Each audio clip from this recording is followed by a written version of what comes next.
How's it going, everybody? This is Rusty here at FCP Euro, and today we're going to show you how to install H&R coilovers with the DCC Delete kit on our B9 Audi S5.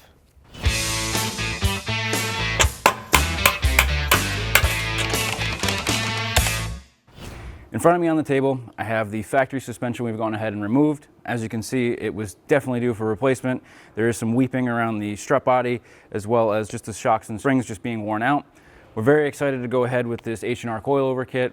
This kit's going to come with everything you'll need to go ahead and install it with swapping over a couple of parts. That being said, our vehicle has DCC, Dynamic Chassis Control, and we have a DCC Delete or Defeat kit, which will make sure that no lights on the dash will occur after installation. This coilover kit is going to drop the vehicle about 1 to 2.5 inches. We're very excited to see where this is going to land us. Generally, there's not necessarily a service interval for your suspension. It's good practice anytime you have the wheels off or anytime you're doing an oil change to get a look around these seals and make sure you don't have any fluid wicking out of them. You may experience some clunking or squeaking. Generally in colder climates, you'll hear some air rushing past the seals. That is why we're going with this H&R coilover kit, getting rid of the factory suspension, which was leaking, which was a little bit tired, and which was clunking around. Linked in the description below, we will have many other options along with all the parts and tools you'll need to complete this job. Speaking of tools, let's go over some of the tools that we'll need to take care of the job. So in front of me on the table, we have all the tools we're going to need to take care of the coilover job today. Obviously, we're going to need a 17mm and either an impact gun or a breaker bar to get the wheels off. We also have a smaller impact gun. For bits and sockets, we have a T25 bit. I have a 12-point 16mm. I believe the sway bar links are a 12-point bolt. We may be able to get in there with a wrench, but you may also want the socket as well. 10mm, a 13mm, a 16mm, an 18mm, and a 19mm socket. And you may want these in deep as well as shallow. We do have a wide variety of wrenches, although I did double up on a couple of them because we will need to counterhold a lot of our fasteners. I have a 9mm, a 10mm, a pair of 16mm, a pair of 18mm, and a pair of 21mm. Those should get the job done, but you may see throughout the video we may be switching up a couple of different wrenches. We do have a 1/2-inch ratchet with a strut spreader. This is going to allow you to open up a lot of the aluminum portions of the knuckle without doing any damage. Couple of ratchets. I have a 3/8 ratchet with a flexible head, and I also have a 3/8 ratchet with a little bit more leverage for that. Couple of different torque wrenches. Right here I have a 3/8 torque wrench, and then the strut disassembly, we are going to want a pass-through socket. The safest way in ensuring that you don't do any damage to any of the struts is to have this pass-through socket set. It'll have a variation of different strut top nuts as well as the counter holds for the center of the strut. A couple of different flashlights, a few different extensions. We also have a torque marker, a couple of different punches and drifts, and we also have a utility knife which we'll need for trimming and cutting some of the bump stops. I have a tape measure here. We'll also need some spring compressors, and we have this style here. We'll also probably be using a different style. We're going to kind of see what works with us in the moment, but some sort of a spring compressor will be very helpful. We will need a pin tool if you are defeating your DCC like we will be here today. That pin tool will be necessary for dissecting the connectors, swapping them out, and actually disassembling some of the components. A couple of different picks, pocket screwdrivers, or panel tools will be very helpful for removing some of the components to getting access and getting some of the connectors off. This is more or less everything we'll need for today's DIY. And with that, let's go ahead and get started. First step, we're going to be removing the wheel. 17mm. You can either use a breaker bar on the ground or use an impact gun like we have here. And we're going to be using a couple of wheel hangers as well. We're going to go ahead and get after the upper pinch bolt. Before doing so, we do want to take off some of the ABS wiring. We want to make sure that we don't pinch any of that while we're moving the knuckle around once we get everything disconnected. You can certainly leave it on, but I like to get that out of the way, just again to make sure that we don't pinch it or anything like that. So we're going to start at the connector at the ABS sensor here and working our way up the harness. It's got a small little red tab we're going to work out with a pocket screwdriver. Careful not to break it. May even need to clean it out a little bit. And depressing that clip, getting that out of the way, working our way up, removing the grommets from the upper portion of the knuckle here, and then again getting the entire harness out of the way, making sure that we don't pinch that up against the portion of the knuckle here while we're removing that. So we just have a pole jack supporting underneath the control arm here. We just want to bring the whole assembly up slightly so that we don't put any stress on the upper pinch bolt when we go to remove that. Any stress downward with the struts pushing down can make that bolt come out a little bit aggressive. So we're just going to raise it up slightly And normally you'd have two 16 millimeters here. We've already started to go ahead and replace some of the upper control arms with the 034 kit, which comes with a 16 and a 15. Not quite sure why, but I just wanted to mention that you should have two 16 millimeters here. We're going to be using a 15 for the nut and a 16 for the hardware here. While counter holding the head of the bolt, break the nut free, making sure both ends are loose. If the pinch bolt for whatever reason is seized in there, you may want to try pushing up on the whole knuckle a little bit more. The control arms may be pulling up while you're basically forcing the whole assembly down, but the pinch bolt should be fairly loose once you get that hardware all loosened up. And we can get the rest of that out by hand. If you're able to, force the control arms up and away. And that's why we were taking off that ABS harness as well, so we don't put any added stress on that when this is nice and loose. Now that we have the upper control arms removed, we can go ahead and start working on the lower section of the strut. Before doing so, we do want to remove the headlight level sensor to make sure that doesn't get damaged while we're moving the control arms around. So it's just a couple of 10 millimeter fasteners and some wiring harness to go ahead and remove, and we'll go ahead and get that out now. On the lower control arm, you'll see a small little 10 millimeter nut there, and with a counter hold of a 9 millimeter behind it on the shaft here, we're just going to go ahead and crack that free. You can certainly leave it just kind of hanging, dangling here. It's not going to get in the way, but if you want to be extra careful, you can keep going and remove the additional 10 millimeter here. So we'll show you how to do that, and setting it off to the side and out of the car. All right, so there's a 10 millimeter in the center of this, but first we're going to go ahead and remove some of the harness. There's a clip on the actual base of that here, and then as well as another one over here. And you can get it down and out of the way so you can gain access to the connector. Squeezing and sometimes pushing the connector onto the body of the sensor and pulling off may loosen up some of the debris or dirt that's stuck in there. And then we'll just set that off to the side, again making sure that doesn't get damaged. Next step before getting out the strut is removing the sway bar. I would like to note, if you have the vehicle only up on one side of the car, you may have difficulty removing this hardware. You do want to have both front wheels or both rear wheels out when you're moving a sway bar, because the other side is actually putting pressure on that, and that can make it difficult to take that hardware out. It's just two 16 millimeters on the lower section of the sway bar link. You're not actually going to be able to remove the hardware entirely until you get the strut completely removed, and you'll see what I'm talking about here in a second. The head of the bolt is a 12.16 millimeters, so you will want the open or the closed end of the wrench. Make sure you're counter holding that. And then I just have a ratcheting 16 here, and then get that nut free. You'll be able to get the nut all the way off. You will not be able to get the bolt all the way out. While we're here and we have the tools in hand, we're also just going to crack the upper portion free. It's definitely a lot easier to loosen this while everything's still bolted into the car. Same thing as the bottom, using a closed end of the box end wrench to counter hold the bolt while you break the nut free. And we'll just leave that one in there, making sure it's nice and loose. Now we can go after the lower strut bolt. That's an 18 millimeter on either side. So with an impact gun or two 18s, we can go ahead, while the lower section of the control arm is still supported so that the bolt doesn't come out at an angle, go ahead and loosen everything up. And you may need to raise and lower the support when you're getting this hardware out, because as the weight of the strut comes down or goes up, that bolt may start to come out at an angle. So get the position at whatever's best for you with the length of your strut, and make sure that that bolt does not get damaged on the way out. All you're going to do is start to mar up all the control arm as well as the lower portion of the strut. Once that bolt for the lower strut is removed, we can move the strut towards the body of the rotor and hub assembly and start to get that sway bar link bolt out. Remember, we did crack the upper portion loose, giving us a little bit of extra play, but you do just need to pull that strut body a little bit to get it out of the ear of the sway bar. And then once that's out, we can get that hardware out. And remember, when you're going to put this all back together, this hardware only comes out at a certain point. It's actually easier to pull it out from the back. Now we can get that out and get it out of our way. Go ahead and start lowering this all down. When you're lowering this, be very careful. You don't put extra stress on the axle. We just want to do this momentarily. You don't want to force the knuckle outward, separating that inner joint or outer joint of the axle. So just get it down to a point where that ear can be freely removed.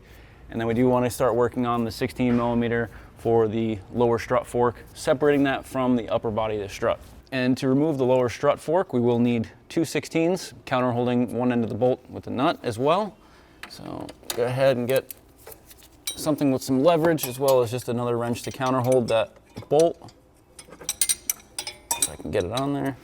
Now you'll probably have to work the strut backwards a little bit to get it out of that knuckle again. Sway bar. Give you just enough room. There we go. All right, now that we have that bolt for the lower strut fork removed, we will need a special tool to go ahead and open that strut fork. You could certainly use a chisel or something else to open that up. You do want to be careful though, you will start to mar the aluminum. It is a very soft metal. So we do have this kind of oval looking bit. I've seen people use an Allen key and grind one down if you don't have one available. If you look closely, you can kind of see that it was once an Allen key, and the company that designed it ground it down, creating this oval. So when you put it in, it installs into the insert, the opening on the strut fork. When you turn it 90 degrees, it spreads that open, allowing that strut fork to fall off the strut. So again, just go ahead and insert the tool into the knuckle vertically, and then as you start to turn it 90 degrees, it'll kind of get to a stopping point where it gets very easy to move. Go ahead and remove your bit from your ratchet or whatever you've used to turn that, and simply wiggle that off. And you can leave it sitting on the control arm, because all we need to do is get the coilover out. We'll go ahead and lower this just enough. Try to get it out so I can show you guys. You can leave that in there for ease of installation later on, but you can see that that'll hold the knuckle open up, so that when you go ahead and install that, you're not fighting it, you're not hitting it with a hammer, you're not marring any of the aluminum, you're not disforming that or anything. So this is a great tool to have when doing any suspension strut repairs. And again, you can just kind of leave this like this while you're servicing the strut. Before we get the car lowered back down, go ahead and remove the floor jack or pole jack or whatever you're using to support the knuckle.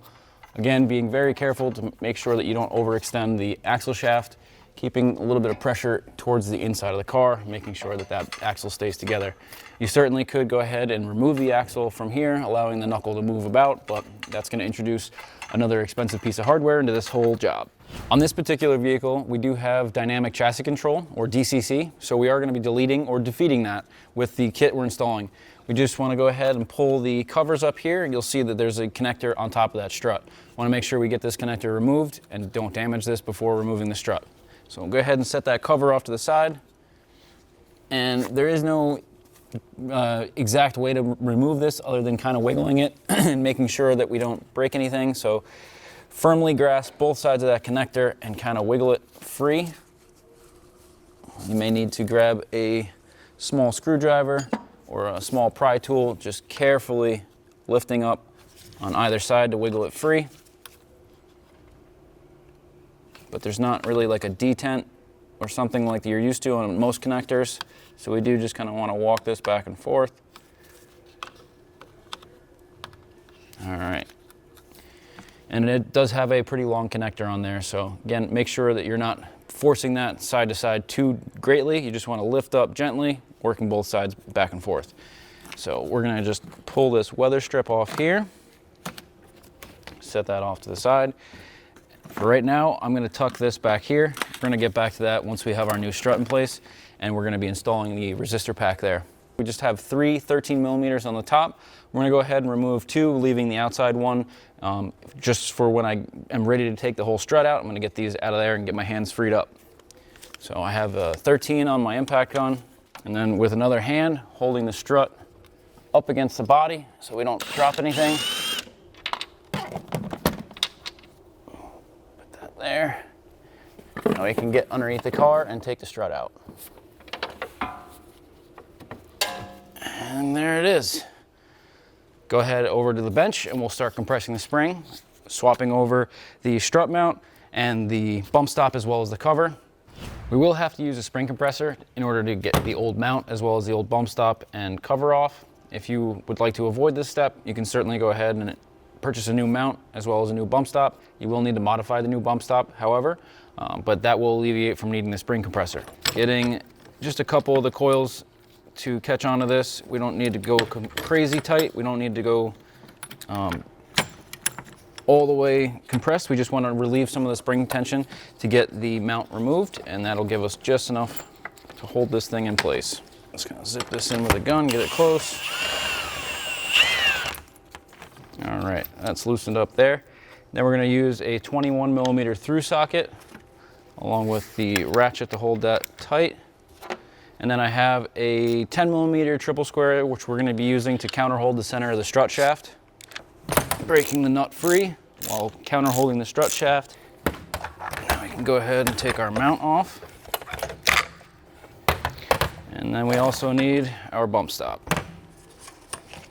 And you can see now that we've got that bump stop removed, we did have a lot of sweating around that strut seal. The car's got about 80,000 miles. So if your car's about the same mileage, you can kind of assume you'll see the same thing.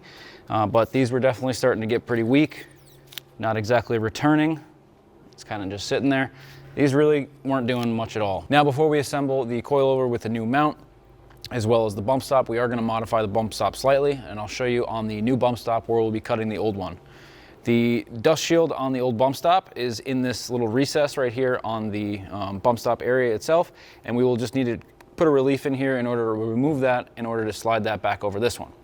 That being said, we will also be modifying this bump stop slightly by just trimming off a little bit on the top area so that when it sits in the mount, it sits a little bit lower in the mount, giving us a little bit more shock travel clearance. So again, we just need to cut directly underneath the dust boot in order to get this released from the old mount here. Now hopefully that should push through. There we go.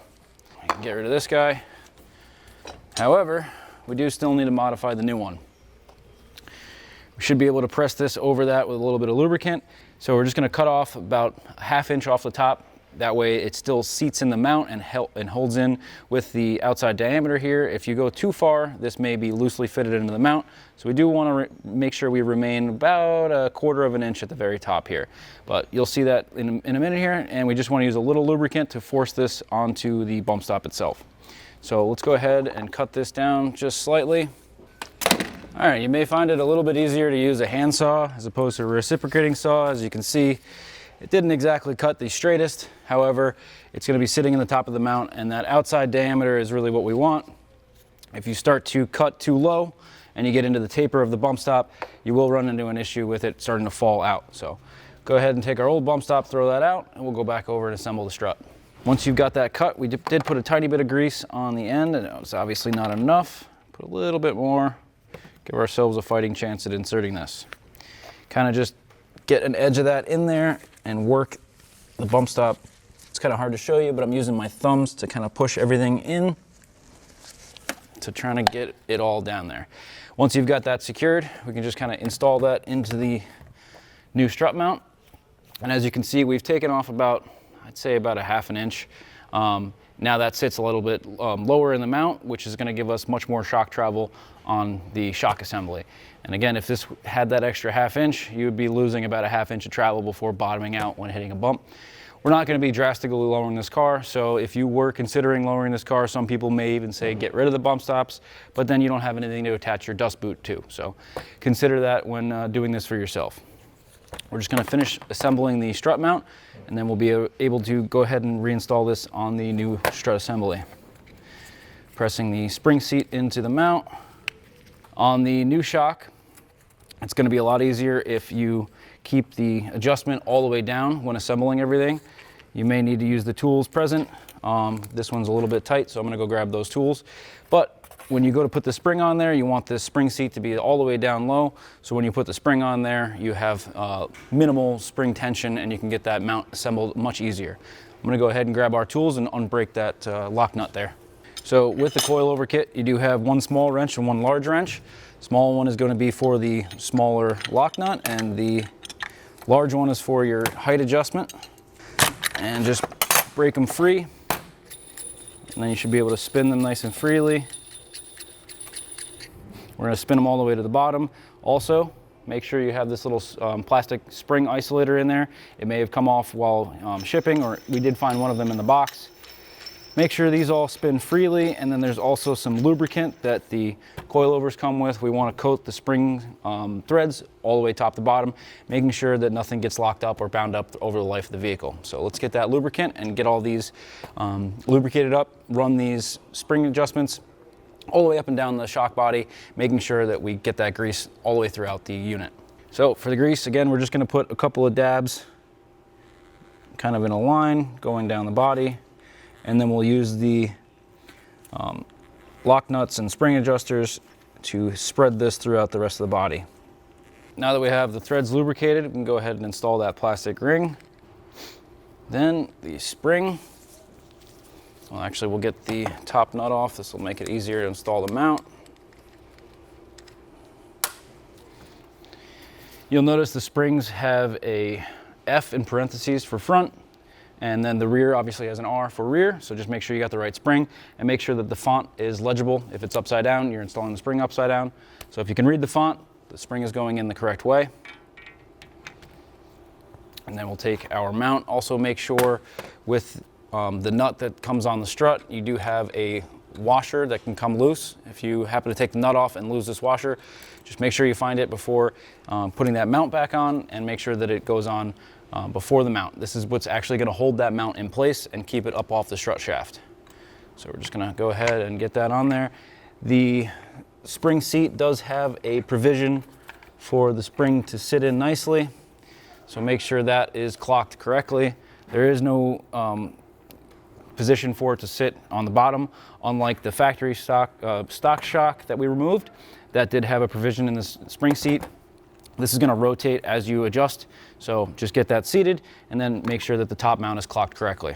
As you see, when we have the spring seat all the way down, this allows the shock to come through the mount without having to compress anything. We can go ahead and get this nut started, snug this mount up, and then we can adjust our height after the spring's already been installed. So we're going to be using a 19mm to tighten the upper strut mount, as opposed to the 21 we used to take it apart, and then the 6mm to counter hold, as opposed to the 10mm triple square. So holding the strut in place, you could certainly use an impact gun at this point. However, the faster you spin that strut shaft, the faster that oil will warm up and the faster the seal will warm up. And it is said that if using an impact gun to tighten these up, sometimes you can burn up the seals. So what we're going to do is tighten these up by hand, and then we'll use an impact gun to just kind of sink them home and snug them up good. Give it one final close to tight. Double check your spring is still at the end of the spring seat. Start applying some pressure to the spring here. So I'm just going to get a little bit of spring tension before I go give a final tighten on that mount. This will help kind of keep things tight while you're trying to tighten up that upper nut. So with a 19 on the top, we're just gonna give it a couple braps, and that is tight. The torque spec for these front strut mounts are about 50 Newton meters, although when trying to counter hold the 6mm Allen as well as the 19mm nut, it tends to get a little bit wonky, if you will. So if you can get it to 50 Newton meters, be my guest. However, my best method for assembling this is getting it hand tight with the hand tools and then giving it a little bit extra, making sure that we don't wallow out that Allen. In case you need to disassemble these in the future, have them rebuilt, replaced, what have you, or just replacing the mounts. So leave that Allen for disassembly because it will help you in the future. Now that we've got this front strut assembled, we can start putting it back in the car. Just wanted to take a minute here to let you know about this one little nub on the top of the strut mount. That one little nub is going to go into a provision towards the engine side of the strut mount. So you have a 3-bolt flange, and that nub is in the center between these two in the back, and that one's going to be pointing towards the engine when installing. So when you're ready to go put this in, just make sure that that's in that location. When you go to put these bolts in there, you may find it difficult to line this up if it's not in the correct spot. You may not actually even be able to get these bolts in. So again, make sure you have that clocked correctly, and either with another person or one arm underneath the vehicle and another tightening those up, we're going to go ahead and install this strut. So I'm going to get down here, line this up. Although it may be helpful to have another person, it's definitely a little bit easier to get these bolts started if you have your hand on the strut, trying to wiggle it a little bit to get the thread started. We got those going, so we're going to grab a 13 and get those new bolts tightened up. I'm just going to snug these up with a gun before going on to our final torque. So the torque spec on these top strut mount bolts are 20 Newton meters plus 90 degrees. So we're going to torque them all to 20 Newton meters and then go back for our 90-degree turn.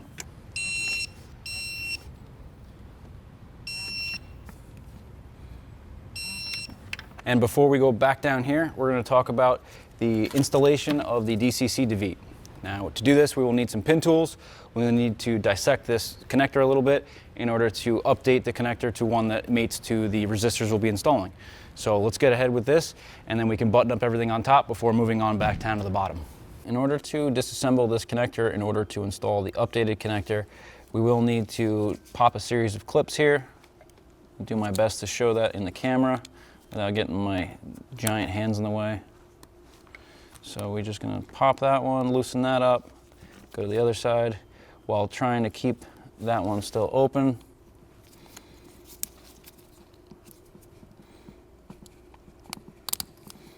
All right, that one's taken care of. We'll get this out of the way. Exposing those.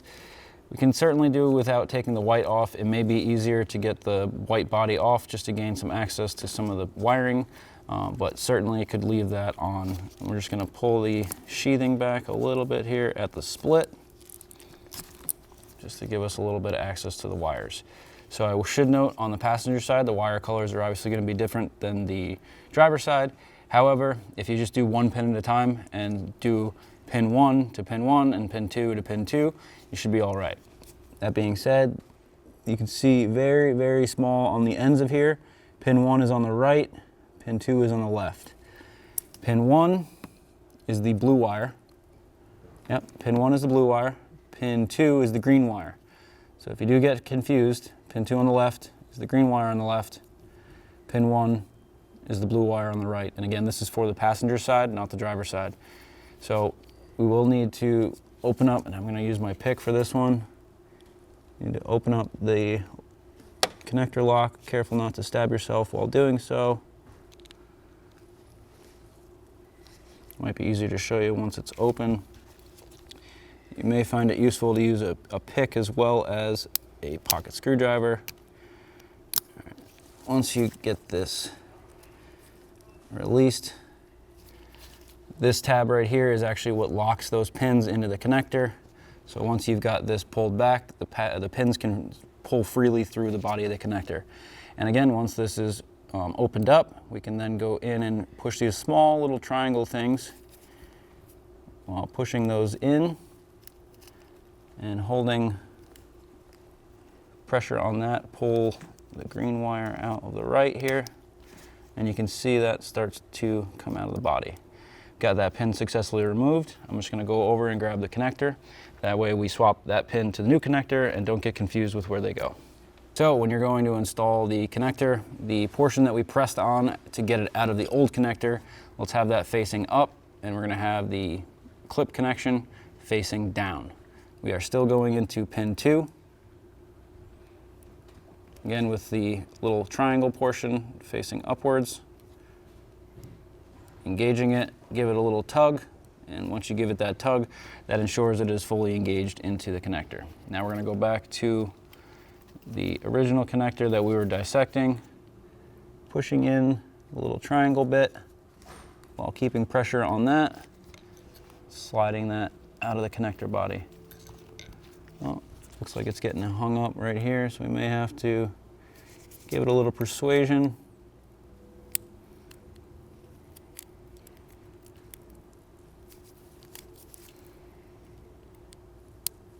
Probably the most tedious part of the whole job, to be honest with you.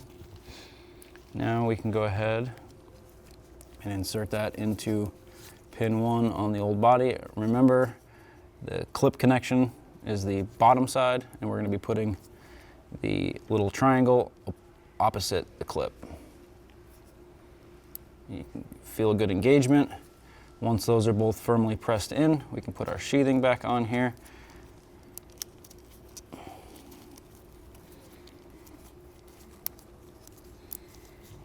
Taken care of now, and we can go ahead and lock that connector.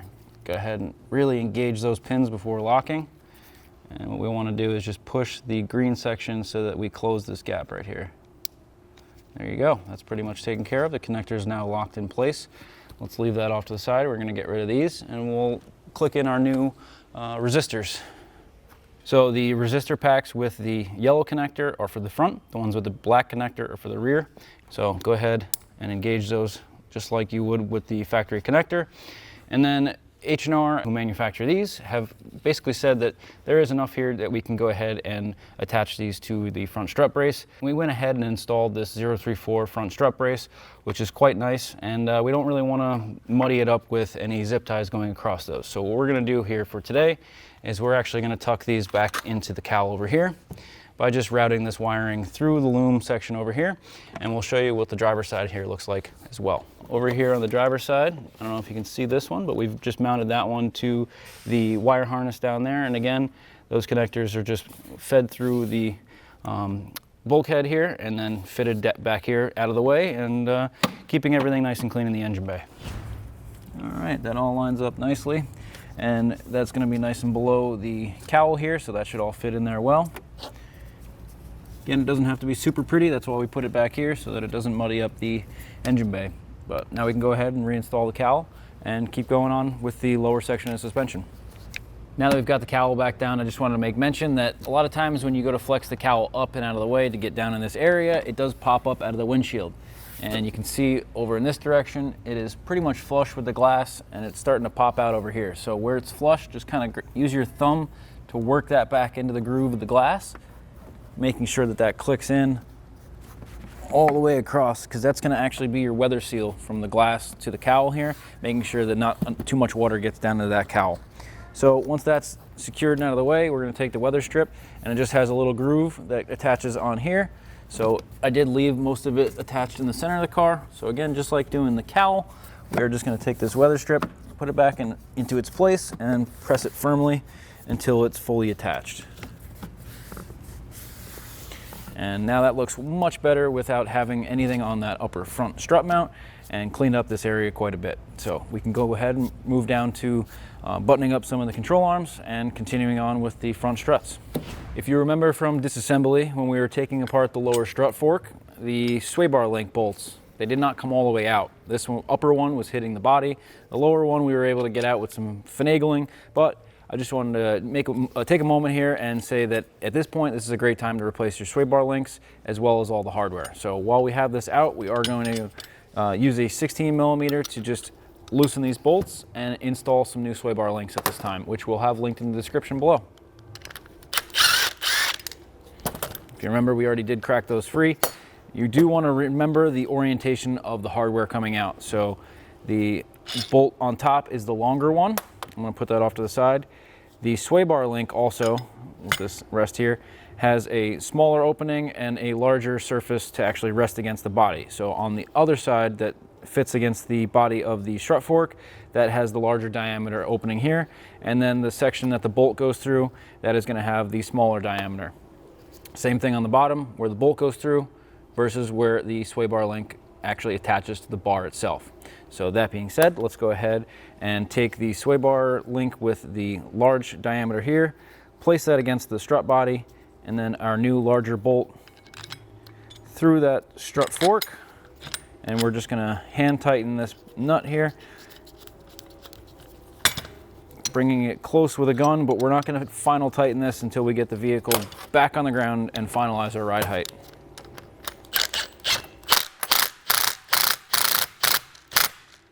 So again, it's still loose. It's not all the way tight. If you were to tighten this now, it would make it very difficult to install that lower section. You do want a little bit of play so you can get that bolt in and out. And also, if you were to tighten this here, when the vehicle settles, you're going to tear that bushing when it basically twists and finds its new home. So we want to tighten all these bushings up at ride height.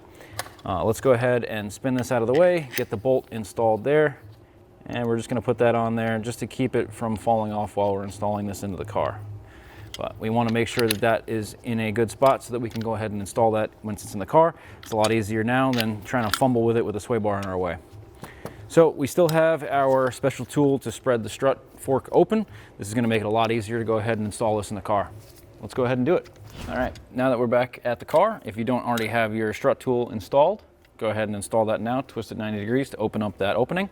And then we're just going to go ahead and get this firmly seated before releasing this and making sure that the lower portion of the fork is lined up with the control arm as well. And again, we already have our sway bar installed, so that's going to make it a lot easier down the road. You may need to manipulate the strut a little bit to get this to line up. There we go. and get that out of the way. So I'm gonna go ahead and grab our pull jack. We just wanna make sure that the strut fork lines up with the lower control arm before releasing that tool. With that tool in there, you can kind of fine tune where that strut fork is gonna finally sit, but we can also do that with the strut body as well. So I'm gonna make sure this strut fork is all the way seated. I just like to have the H&R logo kind of facing out if you're ever to peek in through the wheel. So when we have that lined up, we can always go back and adjust the actual placement of the fork with the spring seat. So we'll get this clocked fairly perpendicular, if you will. And then we want to make sure that this strut fork is as high up on the strut as it can go. There is a small provision around the base of the strut that actually allows that to sit completely securely against that strut. So make sure that's all the way up against the strut before you go release this. With one hand pushing up on the strut body, your other hand turning the tool, and then that's locked in place. All right, so we have our new hardware for the strut fork to strut body. Go ahead and install that. And then that's 216 millimeters, and we can torque that now. That way we don't forget before moving on to anything else. So we're gonna torque that lower strut fork nut and bolt to 40 Newton meters. It is a one-time use bolt, but there isn't an actual angle on it.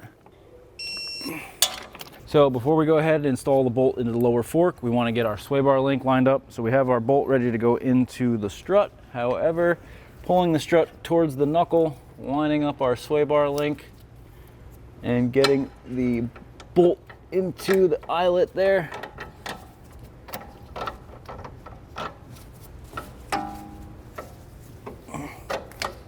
There we go, everything kind of settles back into place, but as you can see, that bolt lines up directly with the strut fork, so you're really gonna have a hard time, just like it was when we were taking it apart, to try to get that back in. Now that we've got our sway bar link lined up, not bolted up, we're gonna take the strut fork bolt, fit that into that lower control arm, and finger tighten that bolt up as well. And you can see this one does have a bushing in here, so you don't want to tighten this one up with the suspension at full droop, especially without the upper control arms connected. If you were to do so, when we go to lower the car, these control arms are just going to start to tear these bushings because they're going to be sitting in a different place. So again, just leave these all finger tight. We're going to go ahead and install the nut on the sway bar end link as well. We could snug that up if we wanted to. I'm just going to leave that hand tight. So before we go ahead and attach the upper control arms, we do want to set our ride height at least as close to where we think we're going to be at later on. So the adjustments are about 180 to I think 210 millimeters from the upper sway bar link bolt to the bottom of the spring seat, and that is in the instructions in the H&R stuff. So we'll go over that in a minute here, but we're just going to crack the spring seats loose, which we already have, and we will take the larger wrench and raise this one up quite a bit. Grab my tape measure and kind of get a ballpark of about 180 millimeters. I think the other side we have it set at about 195. Again, we just want to get them close, and we just want to get them equal so that we can fine tune the ride height once we get the vehicle down on the ground. As we were discussing before, the measurement from the bottom of the spring to the rough center on the upper sway bar link bolt. You can see here we've got approximately 175 millimeters. Landing us right in between that 7 and 8 there, about 175 millimeters. And we want to get between 180 and 210 according to the instructions, giving us the 1 inch to 2.5 inch adjustment. So we'll go ahead and with the larger coil wrench, we already have the lower section loose. So I'm just going to start turning this. All right, we're just going to take another measurement, figure out where we land now. Again, it's from the bottom of the spring, not from the black piece. It's from the red portion of the spring. We're right around 185.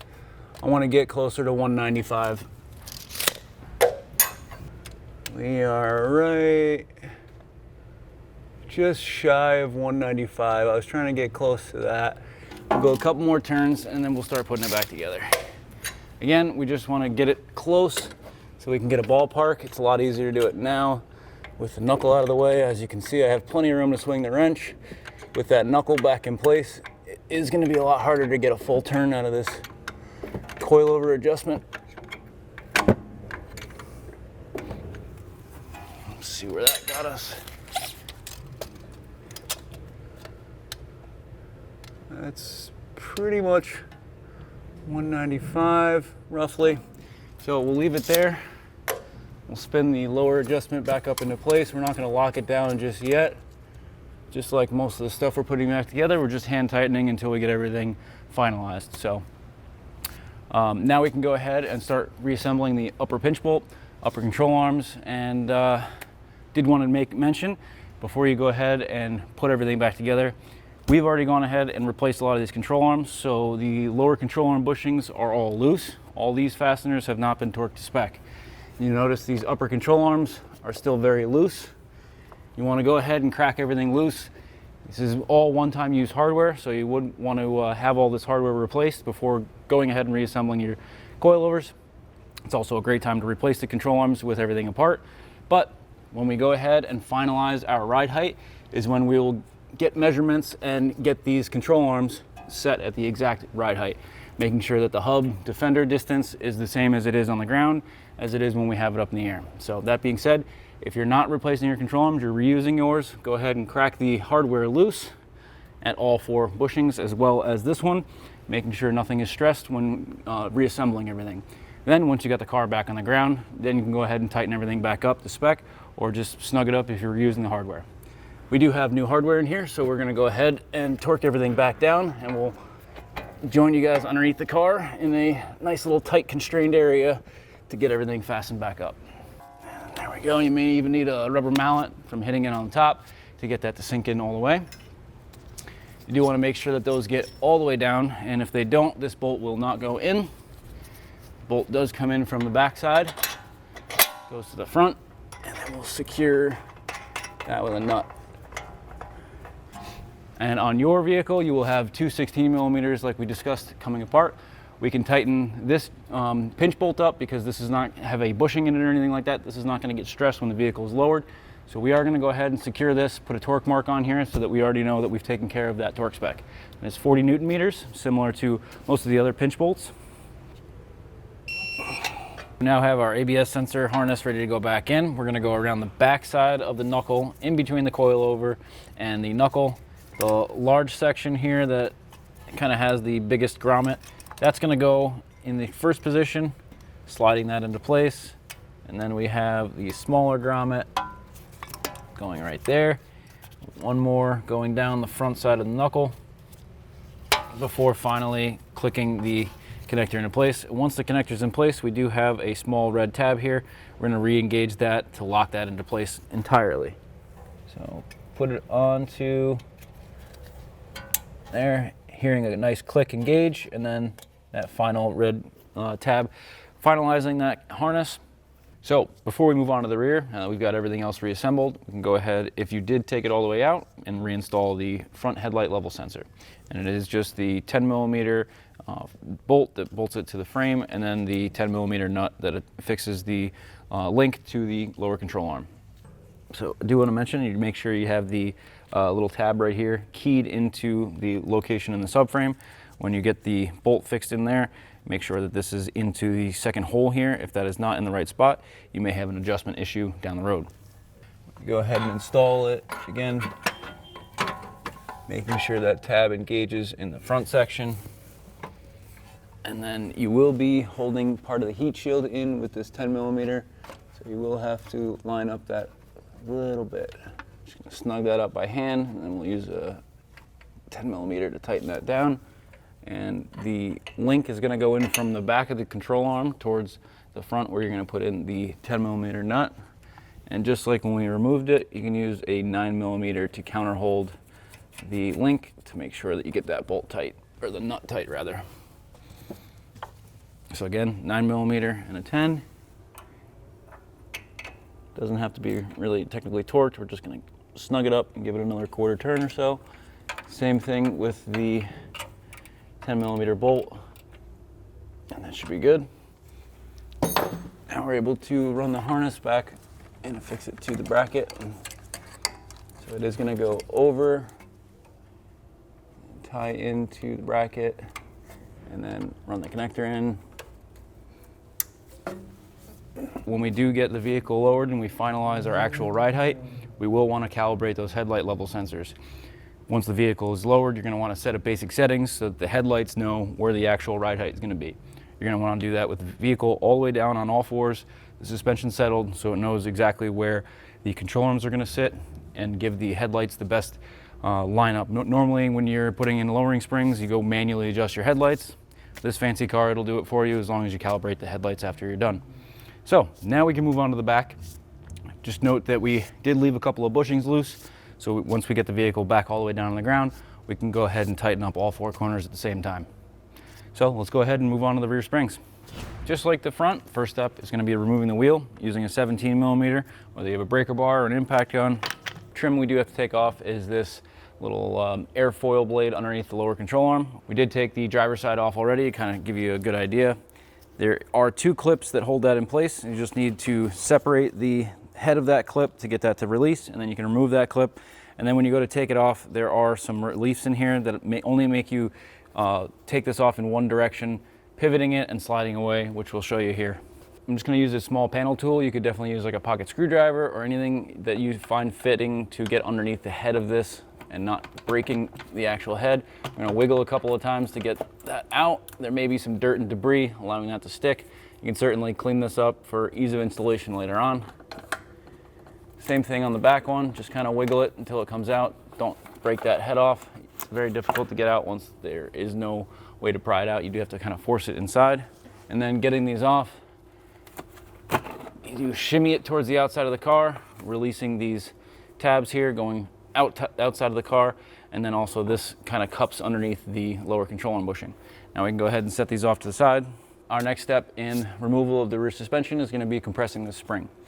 You can certainly support the lower control arm here, but we found the best way to ensure the safety of all of our viewers as well as ourselves is to compress the spring before removing it. When we've tried to compress the spring on the lift with a pull jack, the vehicle actually starts to lift up before making any compression. So we're going to use a spring compressor to compress this spring briefly before undoing some of the lower control arm bolts. That way we'll also make sure that we don't ruin any of these bolts on the way out. We are going to be reusing the alignment bolt here on the inside. This is not a torque to yield bolt, so this is okay to reuse as well, but that'll give us a lot less pressure on the hardware when we're removing them. We do have our spring compressor here. There's certainly many ways to go about this. This is the safest spring compressor that we offer, so we're going to be using it here today.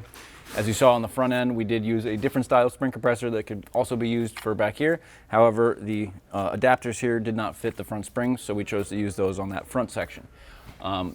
We did kind of pre-adjust the jaws of this, but you will want to try to get around at least 2 to 3 of the rungs of the spring. So we'll go ahead and install this kind of in front of the spring perch as well as behind the axle. Careful not to damage the level sensor. All right, once the spring is loose, we are safe to start unbolting all these fasteners at the bottom of the control arm. This is going to make sure that that spring doesn't shift on us while we're taking this out, and make sure that the bolts don't come out at an angle and don't damage anything upon removal. So before we go ahead and remove the camber bolt here, I'm just going to put a couple of marks so that we put this back in the same place. Although you'll certainly need an alignment after doing this, it's good practice to put all the alignment components back in the same spot so the vehicle does drive like it did when you took it all apart, although it may be a little bit different obviously with lowering the car. All right, so we've indexed that bolt, and it's going to be a 21 millimeter. It does look like a little bit of a strange bolt. However, a 21 millimeter 12 point will catch. A 6 point will probably round that off, so you're going to want to use an open end wrench or an external torque socket. We're going to counter hold that with an 18 millimeter. All right, next up is going to be the lower shock bolt here. With 2 18s, we can counter hold one side of it. And last but not least, we're just going to crack the bushing bolt at the very end, allowing this control arm to kind of relax. Again, we're not taking this bolt out, we're just cracking this loose so that we can get that control arm to kind of loosen up. So before we go ahead and drop this control arm down, we are going to take the lower camber bolt out, and it does have a fixed washer, so you want to make sure you release this washer before taking it all the way out. There is a little bit of a bump in there that sits into a groove on that piece of the bolt. Tap it with a hammer. We don't have any pressure on that because we did already release a lot of the tension. Looks like it'll kind of just fall out at this point. And now that we've got the spring out, You can see how compressed that actually does have to get. And the reason we've used this spring compressor is it does catch the grooves nicely, make sure you can kind of stand here and not really worry about this ticking time bomb that's sitting here. Now that we've got the lower arm down, we can go ahead and remove our spring seats. We're going to be replacing these with some newer ones because the adjusters are going to sit on the upper one. And the spring seats themselves really did create quite an impression on the rubber. So if you were to put the new coil adjuster on that, it's not going to sit properly. It may create some noise. If we put a new spring seat in there that has a flat surface, when you go to put that coilover adjuster in there, it's going to have a nice smooth surface for it to sit on and hopefully alleviate any noises. Now that we have the control arm out and the spring removed, we can go ahead and start working on the upper portion of the shock.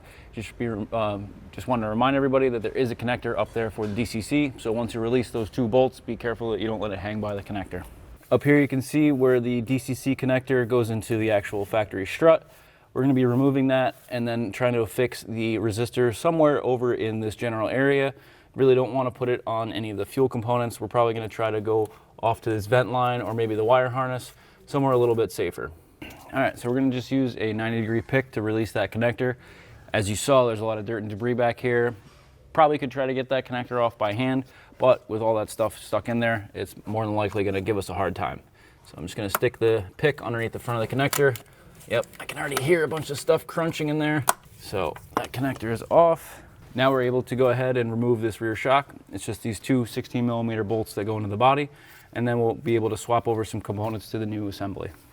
Got my impact gun here, the 16, tipping the bottom down and in towards the diff, and out it comes.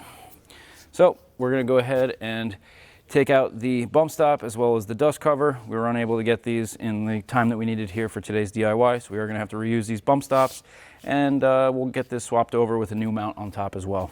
So we got the old strut over here. We're just going to take off the cap to gain access to the top nut, popping the connector out of that cover there. If you're going to try to reuse these connectors here down the road and maybe put the old suspension back in, you can go ahead and repin the connector here in order to get this nut off. Unfortunately, we're unable to get a pass-through socket through here or actually physically remove this nut from this wire harness. So in order to safely reuse this down the road, we will dissect this connector in order to get that top nut off in order to slide that mount out. So we'll show you real quick how to unpin this connector and then move forward with that. So we have the top cap removed, and we are going to just release the little purple lock inside of the connector in order to release those pins. And again, this is just if you're going to be reusing this suspension down the road. If it's leaking or damaged or you have no intention, you can certainly cut this right off and get that top nut off. But we're going to go ahead and try to dissect this the correct way. So we're going to use a small pick here to release the locking tabs on this purple connector here. It is going to be kind of hard to show you, but we're going to do a little bit of a twist and pop motion on both sides to try to get this loosened up. You do want to just get this lock past these little detents on the side. All right, now you can see the little corners on either side of that have pushed past the little detents of the black housing on the outside. Once that's done, you can go ahead and get a double pin tool, inserting, let me look at here, inserting them around the actual pin, pushing that in place, and then we're going to go ahead on the back side and pull the rubber boot off the connector.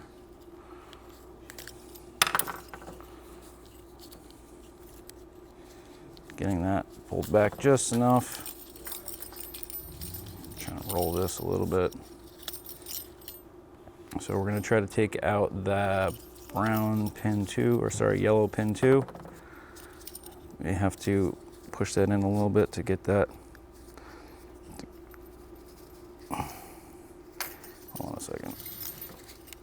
There we go. Give us a little slack here. So it may be helpful to grab the wiring from behind the connector and push it into the connector while firmly inserting the tool and then yanking that wire out.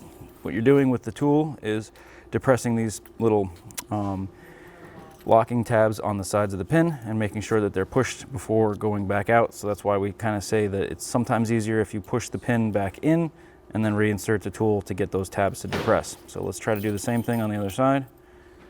Going ahead into the connector, There we go. You can kind of feel it click into place when you're in the right section, and then just pull out the back. And again, that is yellow on pin 2, brown on pin 1. Now that we've got that taken care of, we can go ahead and remove the boot. We'll set the connector off to the side, leaving that tab engaged for reinstallation later. Now we can go ahead and release this, as well as counter hold the center shock, and then that nut can finally be released off of the wiring here. Now that we're ready to take off the mount, we're going to use an 18mm on the actual nut in the center, and then counter holding, you can use a 9mm. You can definitely use a box end wrench if you can get it around there, but we're just going to use this open end wrench to kind of keep everything. I'm going to try to break the 18 free first before counter holding, and then everything kind of spins together. Normally this nut would come off quite quickly if we were able to just zip it off with a gun, but we're counter holding, trying to save the strut here. So this is going to take a little patience getting this off and making sure that we get it off correctly. But once we get that loose, then you can see where that nut would have probably hit that connector and not come off. So we can slide that nut off nice and easily now.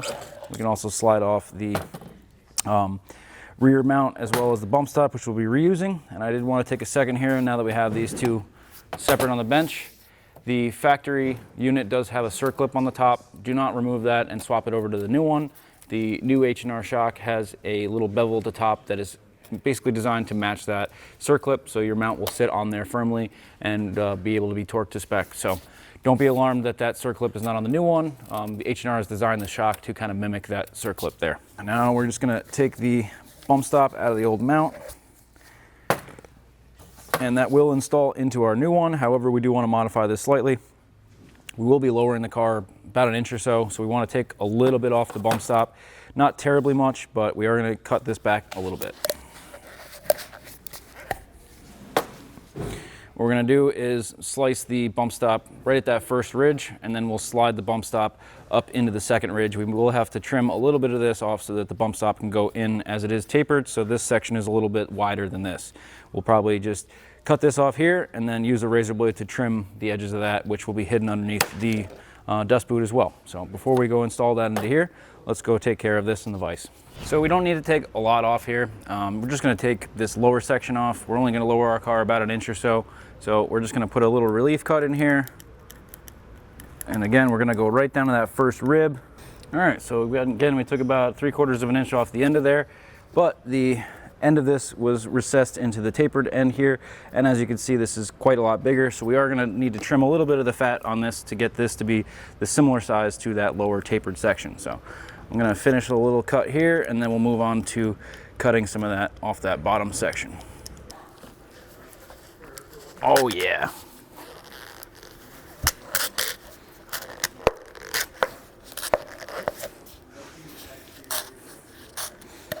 All right. Once you've trimmed enough off, you can see that it nicely reseats itself one ring up from where it was, and that gives us a little bit more clearance to allow the strut to go fully lowered. All right, now that we've got our bumper assembled as well as the dust cover, we're going to go ahead and install this into our new mount.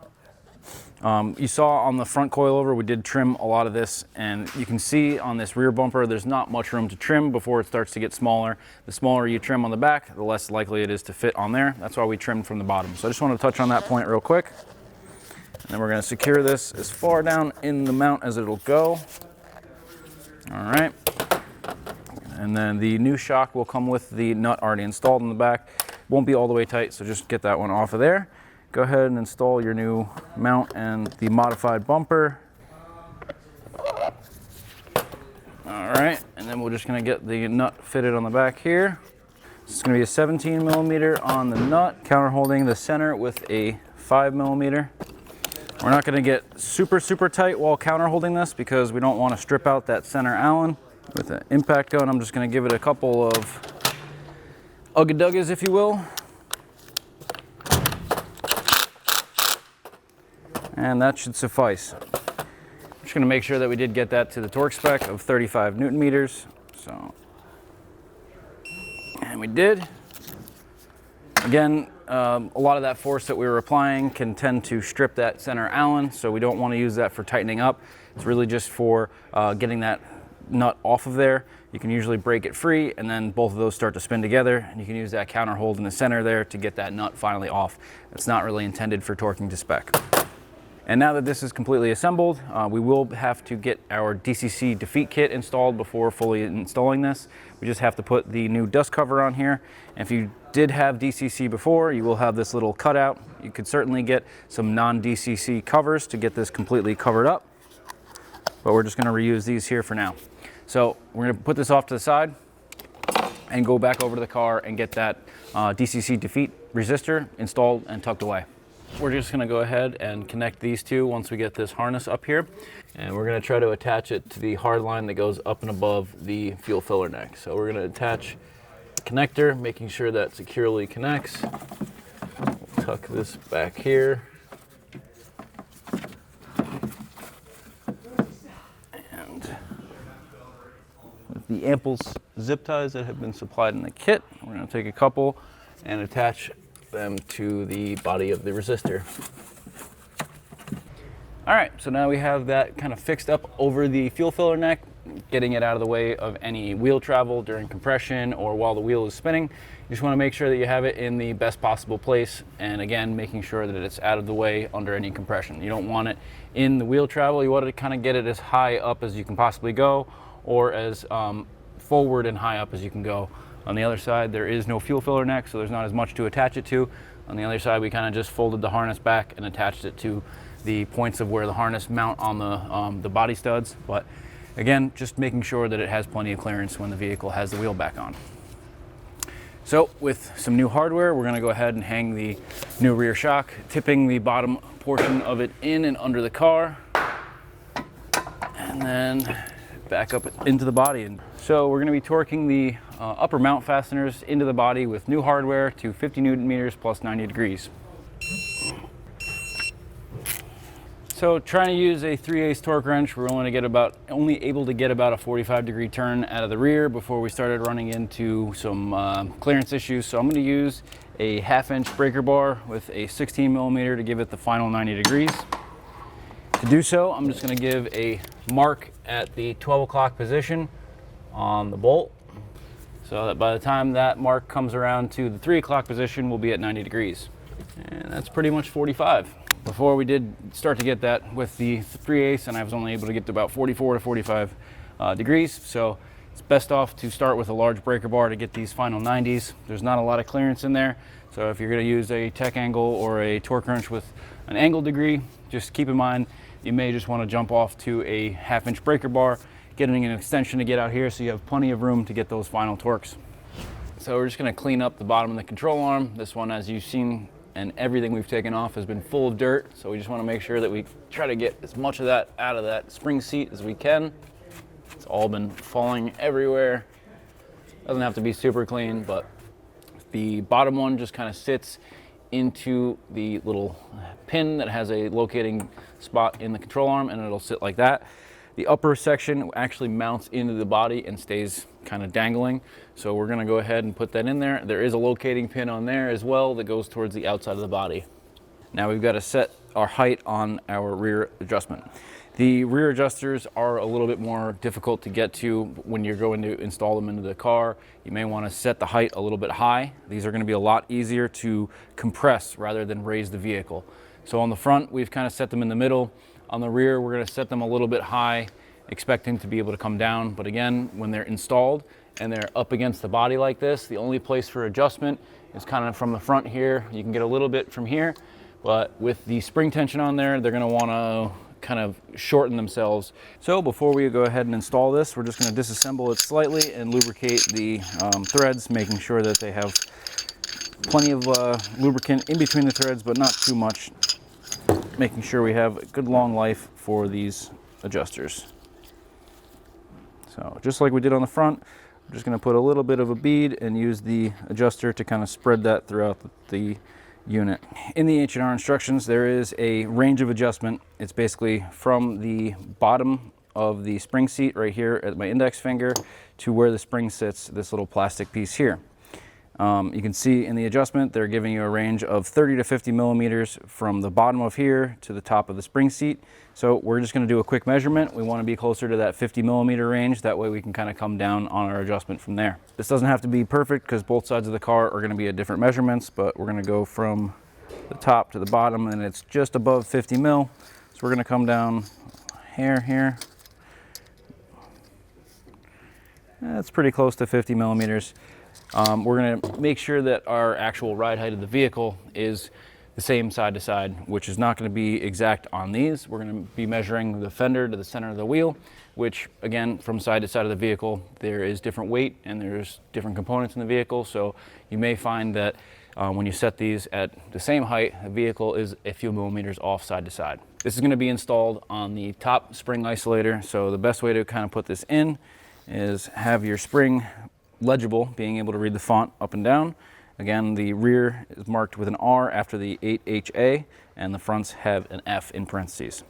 You'll also notice that the bottom of the spring, or in this case, the top of the spring, where the adjuster sits, kind of has a flat surface, where the other side has a rounded coil. We're going to be using the flat surface for the adjustment side, making sure that we still have the plastic ring that kept falling off on me while I was talking earlier. Making sure that that is in between the spring as well as the adjuster, keeping any friction when you're spinning that adjustment to keep any of the paint from grinding away when you're trying to get that adjustment. So you don't have to index the spring adjuster on top, but you do have to index the coil spring to the little elbow or little notch here on the lower spring seat. So when we get this matched up in the car, you're going to want to turn this until that coil matches up with the spring seat. Go ahead and install this up like that, getting that into the body. I have to pull down on this slightly. That is all loosely fitted like that. Now I'm going to grab a pole jack and start raising the control arm up into this position, making sure that the rear shock still is in line with the control arm, and we'll get that pressed up into place and then be able to start fitting that rear bolt. We're almost there. And now we're going to quickly install that bolt. Hopefully this doesn't shift on us. You're going to be installing the camber bolt from the front of the subframe towards the back. Go ahead and install the washer, and you'll notice that it's pretty much 180 degrees from where I had it before. And we're just going to rotate that back into place.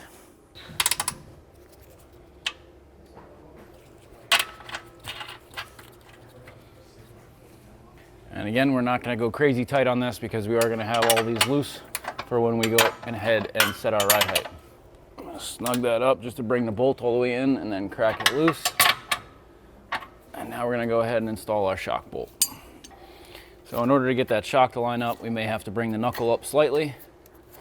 So I'm just going to support this with the pole jack again, bringing the outside of the knuckle up to get that eyelet in the shock to line up with the control arm. So again, on the lower shock bolt, we're going to leave this loose until we get the car back on the ground. We're just going to snug that close to tight. Just wanted to touch on the fact that if you're considering lowering your car quite a bit, you are going to want to go ahead and loosen all the 10 control arms in the back of this car. That means you have 20 bolts. A lot of those are one-time use. We'll have the torque specs for those in the description. However, we're not lowering our car terribly much. We're more replacing our suspension and using the H&R as our replacement. And we're going to do probably a 1/2 inch to 3/4 of an inch drop. That said, if you were going very low, you're going to want to loosen all of these bolts, especially the one in the upper portion of the subframe here, which may only be accessible to replace it by lowering the subframe. But all those bushings should be loose when you're setting the ride height. That way that you don't over rotate any of those bushings, ripping or tearing those, creating a new problem after lowering your car. So again, we're not going that low, so we're not going to go through and loosen up all of those, but we do have the ones that we did loosen up here, and we're just going to go ahead and put our wheels on and see where we've set the car. Determining our ride height, we may have to raise the vehicle up a little bit more and kind of balance the corners to get the vehicle to sit at an equal level. So let's put the wheels on and see where it lands. It's definitely a little bit low for our liking. We're definitely going to wait to get our wheels and tires and dial in this ride height, but with this factory setup, I think we're going to bring the vehicle up just a tiny bit more and allow us to have a little bit more clearance when turning. If this is where you want to have your vehicle, Certainly can take some ride height measurements now, kind of get an idea of where the vehicle's at on all four corners, and then make your adjustments from there.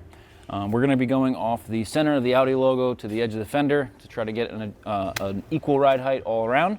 It's not really going to corner balance the car, but aesthetically it'll look fairly equal. So again, we're going to bring the vehicle back up and adjust the fronts. We do like where the rear sits, so we're just going to bring the fronts up maybe about 5 millimeters on the actual strut, which should in turn give us close to about a quarter to a half an inch of suspension travel. So let's get the vehicle back up and try to get the ride height dialed back in. If you guys remember from the beginning of the video, we did measure from the bottom of the spring to the center of the upper sway bar link bolt. The measurement that H&R gives you is 180 millimeters from top to bottom to about 210 millimeters. And our measurement was around 195 millimeters. So we're gonna try to bring that up to about 200 to 205. Roughly every turn of the coilover will probably be about a millimeter. So we'll kind of count that as we go and we'll get another baseline. We're right at about 195 where we set it. So you're gonna need the small one on the bottom and the large one on top. And these are actually still loose, so we're just gonna spin that lower one a little bit out of our way.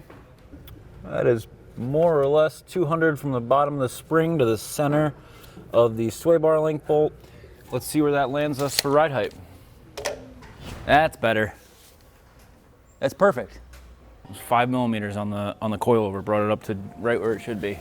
Yeah, that gives us plenty of clearance. We can still come out with a tire a little bit and not kill it. Now, before we go ahead and torque all of our fasteners, we got the vehicle down and are pretty happy with the front ride height, although we did set the passenger side, which we showed you earlier, to 50 millimeters before installing that adjuster. We set the driver's side a little bit lower to kind of show you guys how difficult it is to raise that adjuster once it's installed with all the spring tension on there. Even with the suspension at full droop, there's a lot of tension on that adjuster. So when you're going to install yours, take into account where we put ours and where you may want your ride height to settle. Again, we went with the 50 millimeter distance between the top and bottom. That's giving us about a 1-inch drop. So with the 2 coilover adjusters, you're only going to need the smaller one. And we're going to be spinning counterclockwise to compress that spring a little bit. And again, we're at about 45 millimeters, so I'm going to spin this a few times to try to get closer to our 50 millimeters that we were at on the other side. You're going to be putting a lot of tension on it, so if you are on jack stands, it's going to be rather difficult.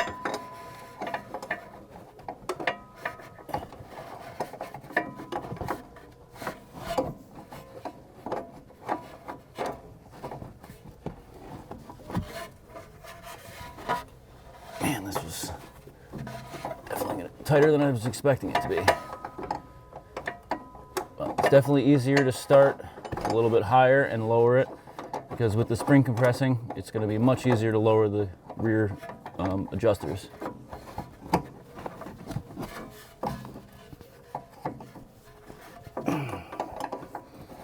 So it's definitely going to take a couple rotations to get this thing closer to our adjustment, and we're definitely going to start to mar up that nice anodized finish on there. So if you want to keep them nice and clean, definitely install them where you're going to probably rest for your ride height there.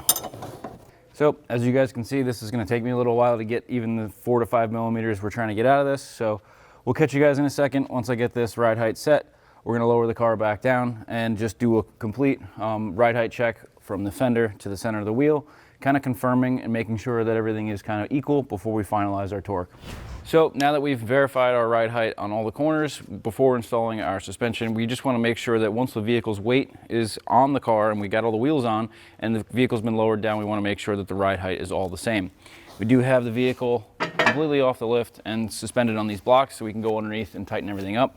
But I just have a 19 millimeter socket here with a small extension to give myself a focal point at each wheel to measure from the fender down to that extension. So I'm going to be measuring from the top of my extension here with a 19 millimeter socket in the axle bolt. Obviously I have the center caps removed, so we're going to be going from the wheel edge down to that extension. On this corner we've got about 335 millimeters. And then I'm going to move to the front here. And then on the right front, we've got about 325. So we just want to make sure that that's equal to the other side. Obviously, this vehicle is not perfectly balanced, so even though we've set our ride heights on the collars at the struts, we may need to do a little bit of adjustment to get this thing dialed in perfectly.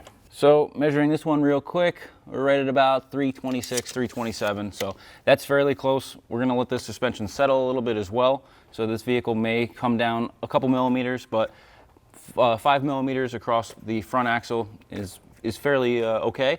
So we're gonna go ahead and start tightening up some of these fasteners, but just double check that all 4 corners are equal side to side. Obviously front and rear is gonna be a little bit different, but just good rule of thumb, and you can monitor this as the vehicle settles to kind of see where you're at. All right, now that we've got the car on the ground and we've got just enough room to get underneath it and torque everything down. Again, if you are lowering your car quite a bit, maybe even doing air ride, you may want to set the car at its ride height exactly where it is and go through all of the bushings. We're not going to go ahead and do that because we're not lowering this thing too much, and a lot of the bolts in the very top you actually have to lower the subframe for. Not only that, some of them do go into the steering knuckle and we don't have new bolts for those.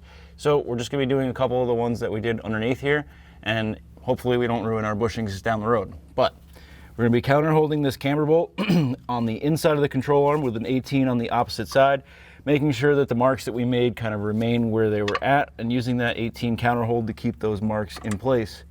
I have a 12-point 21 millimeter over this funky external Torx bolt. Not everyone's going to have a deep well external Torx socket that'll fit this, so a 21 millimeter 12-point will suffice. There we go. All right, now before we move on to the other side, we're gonna finish up this control arm. These 2 bolts in here, obviously we haven't replaced them yet. We will be going down the road and replacing them, but they are 70 Newton meters plus 180 degrees. Hopefully we don't snap them in half trying to do that 180, but let's go ahead and get those torqued. I'm gonna be using 2 18 millimeter sockets, or an 18 millimeter wrench and an 18 millimeter socket. All right. Just going to torque this one to 70 Newton meters. This outer one as well to 70 Newton meters. This should hold the bolt in place. And then that should keep that bushing in place so we can get the car up in the air again and do that final 180 once it's up in the air. This is just making sure that the bushings are held into the ride height position. And then that final 180 degrees will make sure that that bolt doesn't move while the vehicle is traveling down the road. All right, so that's 70 there. Trying to do 180 degrees down here is going to be very minimal with not a lot of room to even swing my arm. So now that we've got them down, tightened to that first initial torque, that should hold the bushing in place. And then once you get the car up in the air, we can go ahead and get the final 180 degree. All right, so we're going to do 40, double check it, got it. We'll do the 90 once we get the car up in the air. I'm going to try to get the top one tightened up now. There we go. A little over never hurt. All right, so the final torque on the sway bar link hardware is 90 degrees after the 40 Newton meter. And what we've done here is we've just marked them with a pen marker, and we're going to try to turn those nuts 90 degrees while counter holding the head of the bolt. That should be about 90. And this one's going to be a lot easier here.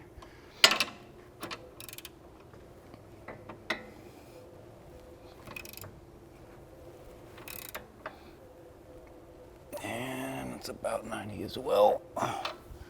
So we're going to torque the lower strut fork first. We're going to get the 18 millimeter on the end of that. Got it. So let's get that one out at the knuckle taken care of. Switch tools. All right, ready? Yep.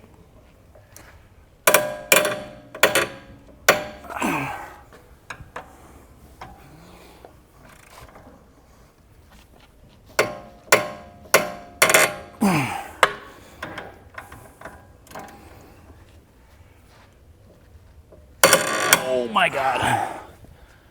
Oh, we're getting this one. Yep, that one we're getting. Sounds better. I think that's that. All right, now that we have the front end torqued down and we do still have the lower airfoils and the belly pans off the rear, we are going to finalize the lower shock bolt as well as the outer knuckle bolt. These have already been torqued to their initial setting, but we're going to do that final 180 degree. So with a couple of long breaker bars here. There's 90. Oh yeah. Oh yeah, we're right there. Perfect. Right here, perfect. All right, now go ahead and do the same thing on the other side. And again, if you were going ahead and lowering your car drastically, we are only going about an inch or so. You will want to do this on all of your fasteners. You want to go ahead and loosen everything up. The ones in the wheel bearings specifically, you're going to want to replace because those do go into an aluminum housing. And again, there's about 10 bolts in the back of this car. You're going to want to go ahead and replace all those if you're going to torque them with spec. So our control arm covers here. So the little cutout here is going to go towards the center of the car. The cover, if you will, the air deflection portion is going to go towards the front of the car. That being said, we can only put this on one side. You're not going to be able to put it on this side because the indentation is supposed to go towards the center of the control arm. Once you figure that out, it's fairly simple to install. It will kind of slide into place. Putting it up into the arm, making sure that's engaged, and then from the back of the control arm, you'll notice when you have it in the right spot, which I don't right now, the holes for the clips will actually line up when you're in the exact right spot. And then it's just the push clips. Once you insert them, just push the outside in to secure those entirely. And same thing on the other side, just make sure it slides in until those openings for the clips are visible, making the installation seamless, if you will. Kind of. Of course, I said that right before I put the last clip in. All right, takes care of that in the back. All right, so we already made sure that our ride heights were where we want them. Obviously, for you at home, if you want to adjust your ride height on the fly, I would definitely suggest having the vehicle set a little bit high and anticipating a little bit of settling. That being said, we're going to go ahead and put our wheels on. We're comfortable with where our vehicle is at for now. We are going to just lock in the front coilovers. The rears don't have any locks. They kind of just sit with the pressure of the spring, keeping them from rotating. The fronts do have a locking feature to them, and then we will mark those to make sure that they don't shift and we can maintain our ride height down the road. Now let's go back up front and lock in our coilovers, get the wheels on, and get our headlights calibrated because we have adjusted the height a little bit, so our basic settings for our headlight level sensors are going to be a little bit out of spec. So let's go ahead and do that. The large one's going to go on top as a kind of a counter hold, and the small one is actually what's going to lock the adjustment in place. So opposing the two and pushing them both towards the car is going to tighten them both together. You don't have to go super crazy because the car is going to be, having the weight on the car is going to also keep that from moving, but this is going to ensure that no adjustment actually slips out of place. And then just for good measure and being able to kind of see through the wheel well and keep an eye on your adjustment, you can put a bright colored mark on the top ring as well as the lower ring. So you can kind of keep an eye on things, making sure that that doesn't move. You could even go ahead and mark the threads if you wanted to, but that shouldn't go anywhere. And now, again, before you put the wheels on, we did have a lot of components off. We had a lot of wiring harnesses out. Make sure your routing of everything is good. Make sure nothing's rubbing. Make sure all of your heat shields have been reattached. Your fender liners are all good. Just double check everything before you go out on the road. Now we're going to get our wheels back on, jounce the suspension a little bit, and go through the headlight calibration, setting basic settings for our new headlight level.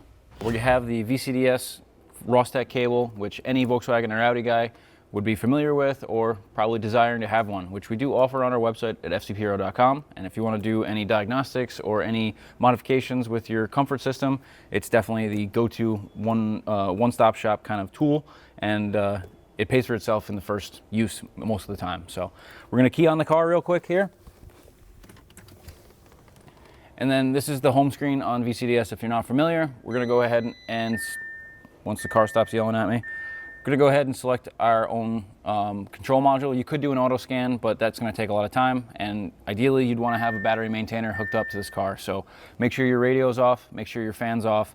We are going to have the headlights on, doing the basic settings, and have the vehicle about 15 to 20 feet away from a visible wall with no ledges or anything that's going to obstruct your vision. So you really want to see a crisp line on the headlights against the wall. We're going to go into 09, which is your central electrics control module. Make sure we have no fault codes first before starting this up. We did have some of those level sensors disconnected, so it's just a good rule to make sure that you did plug them back in, you didn't break them, you didn't do any damage. Once this is done scanning, we'll check for codes. We have no faults. Go back. We're going to go into the basic settings menu, and then there's a drop down at the top. We're going to go ahead and select basic setting of headlamps, and when we do this, keep an eye on your headlights and you'll watch them dip down and kind of find their new home here. So we're going to select that.